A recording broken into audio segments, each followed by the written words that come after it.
manage hundreds of thousands of transactions every day, and they have to happen first time, every time. We need the right resources, the right skills, the right tools, the right access. All of those things need to happen independently, but they're all dependent upon one another to make sure that the engineer turns up with the right kit, with the right access to do the right thing. And those fundamentals have meant that the transactional scale that every maintenance company contends with, we intuitively knew that technology was the answer. It would be that platform to enable us to be better at scale. And if I think of small maintenance companies, small companies, the leadership's very visible, they're visible to their customers and what have you, and they tend to do very well. But it's that reputation that then becomes the scaling factor for that organisation to grow, and then the small leadership team can't be as visible with the customers. There's lots of manual dependency, in their businesses, so that's when the wheels start to wobble, and then back on that slide again. So we knew this wasn't going to be easy. If it was easy, our industry would have solved it years ago.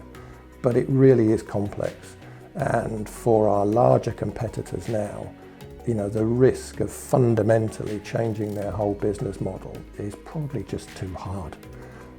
So we're probably at the optimum scale for us to actually invest in making that change, bring our customers along, engage with our people so they really understood what we were doing and why, and what the future looked like, so they could lay their indelible mark on what our future looked like as a business. And let's be honest, with all of the technology that we've developed, in the last 7 years, that's made us twice as efficient as we were and has grown our business significantly as a consequence, we still need people. And those people had to be engaged, they had to be users. So we're never going to dispense with that manual intervention. But what we want to be able to do is to manage our business by exception. So I think about my brother's a football coach, and when I used to go and see young kids playing football, wherever the ball is, there was 20 players around the ball, and sometimes that's what it's felt like in the early stages of what we were doing. We were all following the same problem, trying to solve it with good intent.